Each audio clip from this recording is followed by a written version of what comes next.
There comes a time in any football consumer or fan's mind that I've seen enough. I've seen a lot of football games this season, but I love it.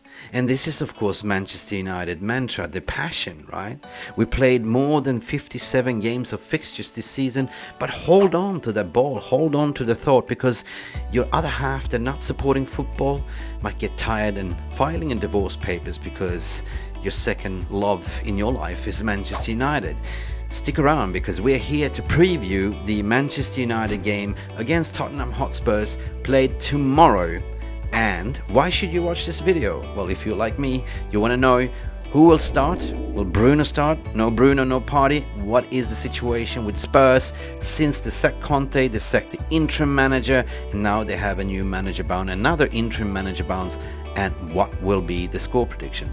Also, why you should stick around is because I have a very special guest, a pundit, to speak his mind. Let's get into the game. Let's go!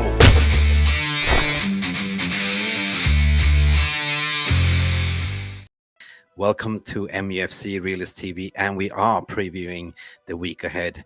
I have my brother from another mother, my neighboring country from Norway, all the way, 𝒊𝒂𝒚. How are you, sir? Good evening, Mick. Thank you for having me on. It's nice to be on your show finally. Haven't been for days. It's been minutes. We were yesterday on waffling on Eddie's football waffles, and today we are looking to put that cream on top of Eddie's waffles and put the cherry on the top, because it is going to be a decisive moment.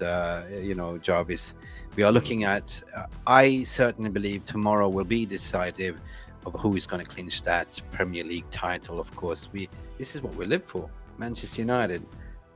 I don't know about you, but as soon as the summer comes, I get depressed, waiting for the season to start. Yeah. Because then it starts the transfer market madness and the rumor mills.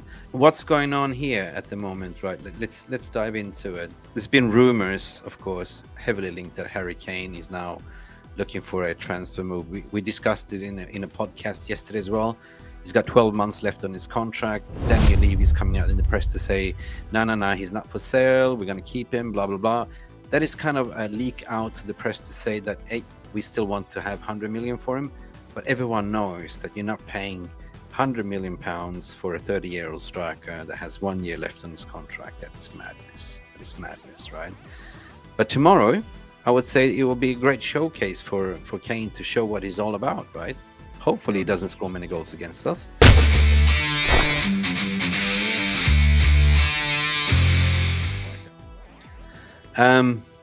My lineup, I don't know.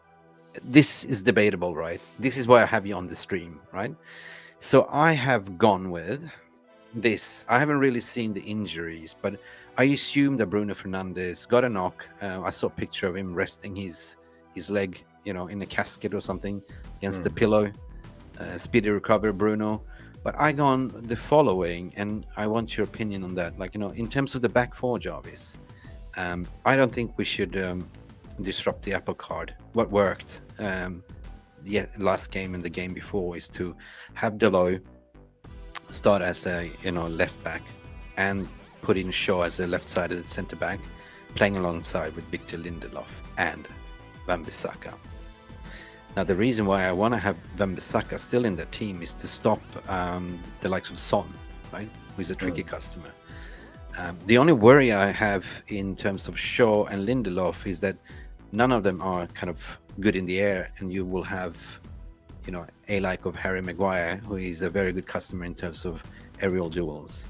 So therefore, I kind of get a little bit suspicion that it might be a Maguire on Harry. I don't know. What's your thoughts on the back four? Yeah, the back four, you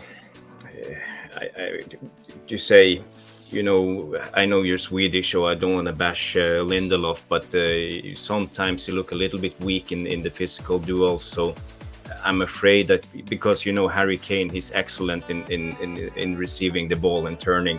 So if you have to be strong to stop him. I'm not sure if Lindelof can do the job, but last game Shaw did all the pushing up, and Lindelof just stayed in the space and controlled everything. So if they can do a similar thing, we will be fine with those two. But I don't know how Ten Hag sees it, but Maguire didn't impress us No, he didn't. against Sevilla. So I think most United fans want Maguire to stay on the bench Yeah. and only play him if necessary. But yeah, I think we're in for a little bit of a shock here. This is what the fans probably want. They want to see like this similar lineup that started like in the back four. But in terms of Harry Kane versus Harry Maguire, they know each other from the national team and everything else. They know how they play. I might say there might be a little bit of a shock that Lindelof will sit out on the bench and Maguire comes in. But either way, if that happens, I do hope that Maguire has his head screwed on. You know what I mean? yeah. But I agree. I agree, Mick. But nothing would make me happier than if Maguire played a good game. Because his confidence is shattered and he can't perform. He looks like it's a hot coal every time he gets the ball. So hot potato, hot potato, hot potato, hot potato. Yeah. So he should. I hope he get a good experience if he plays. And another thing with your lineup with the back four is Daly. Do you think Kulusevski will play? Yes, he's available. And Kulusevski's available. And is he left-footed or right-footed? Whoa. He plays on the right. So Does he cut inside and shoot, or yeah, he does. Around? He does. Yeah, I think he's he's brilliant. left-footed. So last game, Solly March, he's left-footed, and Daly, he had good control on Solly March, because every time Solly March wanted to go to his left, he went against Daly's best foot. So I think that can be a good thing against Kulusevski. We will see. I mean, at the end of the day, it's so hard. How many times I sit here and done a preview and putting up the predicted lineup, and Ten Hag always comes with surprises. So I wouldn't be surprised if we see either like a Malacia or Daly. But anyway, their back four is kind of, I think that their back four is kind of the strongest or weakest. I'm not sure. Like it's been so much chop and changing, it's been dire. But if we go on to the midfield though, and this is where I'm conflicted though, because A, I love Bruno. B, I want Bruno to rest. B, he got a knock, so I don't see no chance he will start against Spurs on Thursday, right? So I think that for energy and as a competitive midfield, I think also Bentancur is out for Spurs. So I see that, in Brazil, Fred and Casemiro, they are a partnership in the Brazilian team. And on top, as a number 10, as a Bruno replacement, I see a Sabitzer, as a triangle. Any thoughts on that, sir? Yeah, that's a good lineup.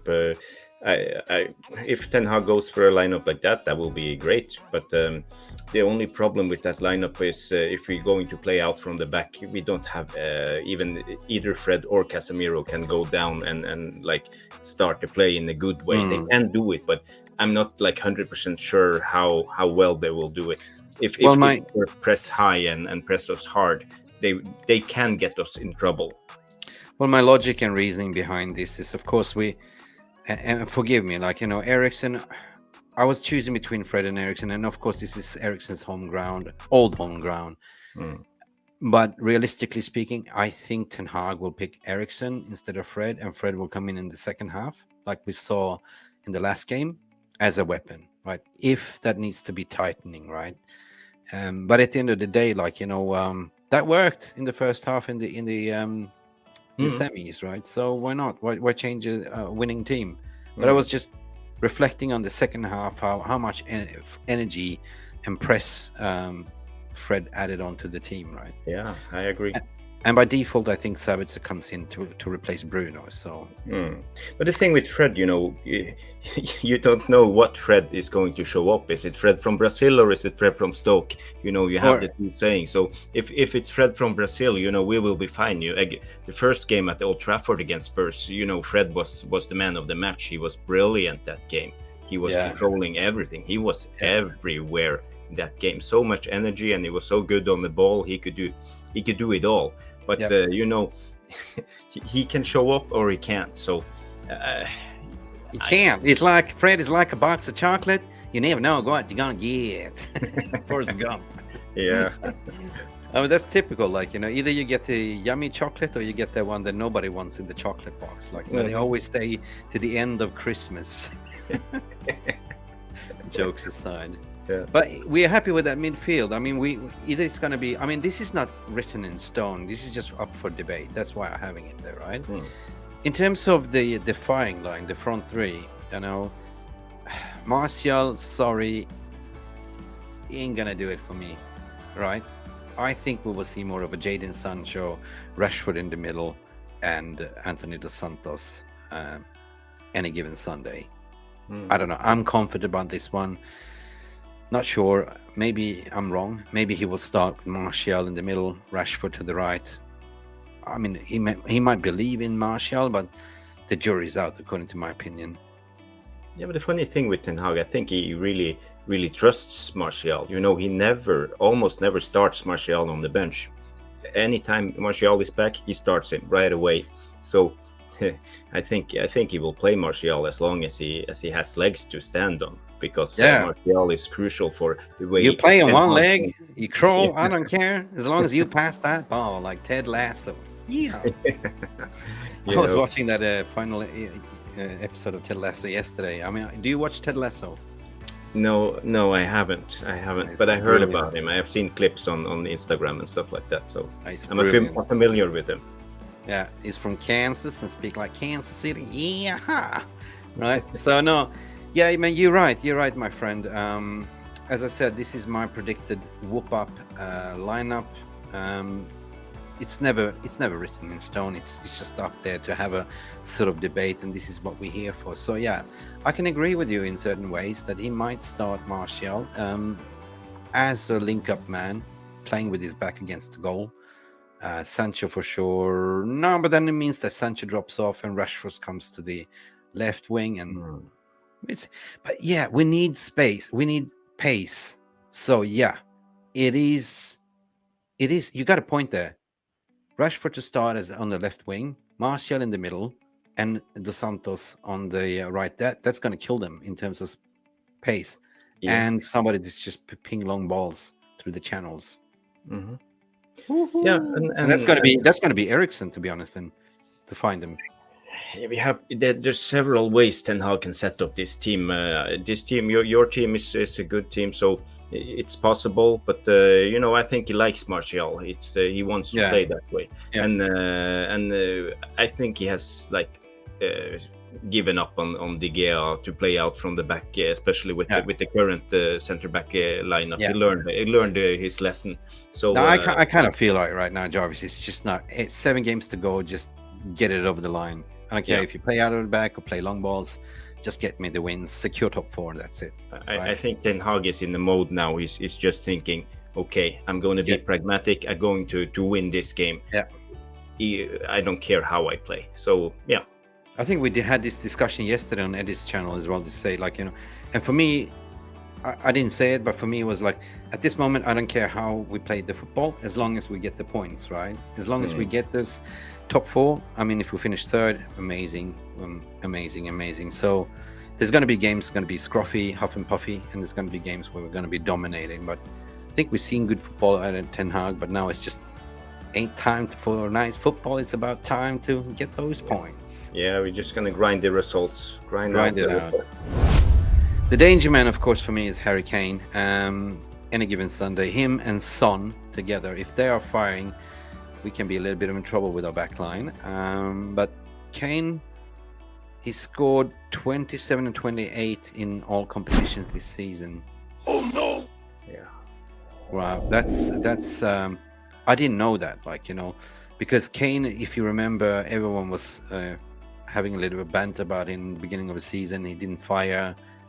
So Kane is somebody that came up, I don't know, he came up from the shadows, just all doing his business. But so he's a proven scorer, right? So even if we get him in the summer or not, I think if we choose a Victor Osimhen or Kane, he will definitely add on the extra cherry on the top, right? right? So Yeah, Kane, he has evolved his game. As a build-up player, he drops deep and turn around and spread those balls to the right or the left, yeah, and follow up in the middle. So, he scores a lot of goals. But to be fair, if it was up to me, I wouldn't buy Kane. He no, has a great pedigree, but his age is scaring me off because we have had so many older attackers right now with yeah, Cavani and Ronaldo and all of those. So I think it's time to go for a better younger striker. We haven't yeah, had a younger striker since we bought I agree. Lukaku. So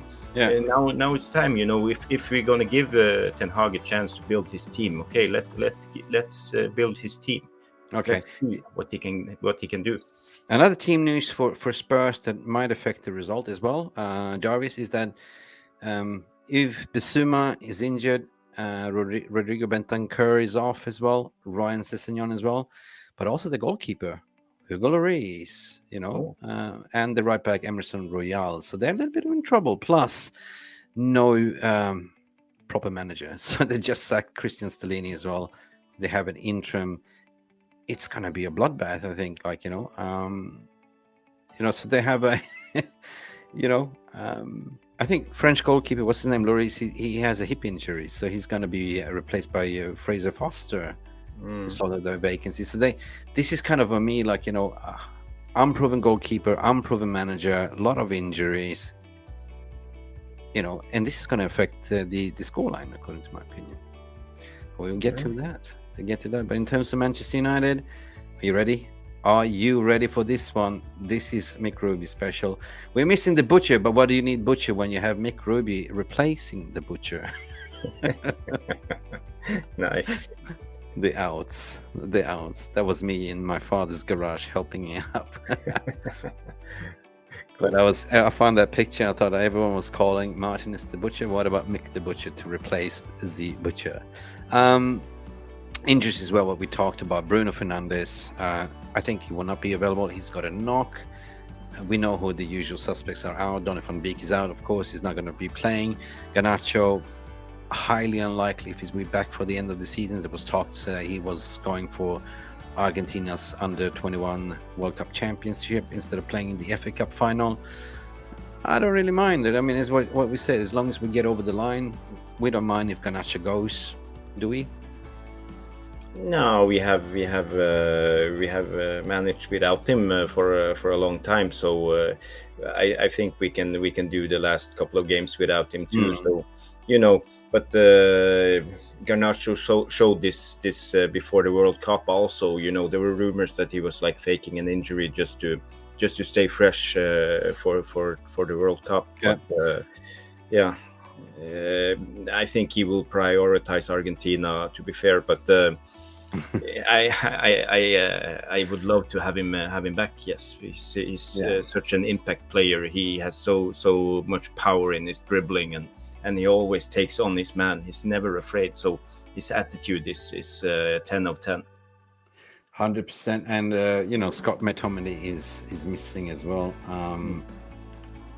You know what? I just read something on One Football here, which is interesting.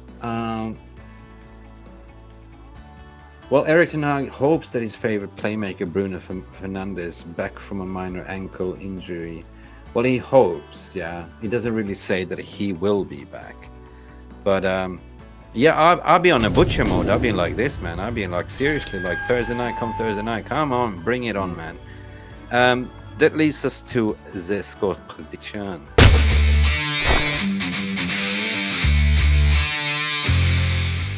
I mean, what do you expect in terms of score prediction?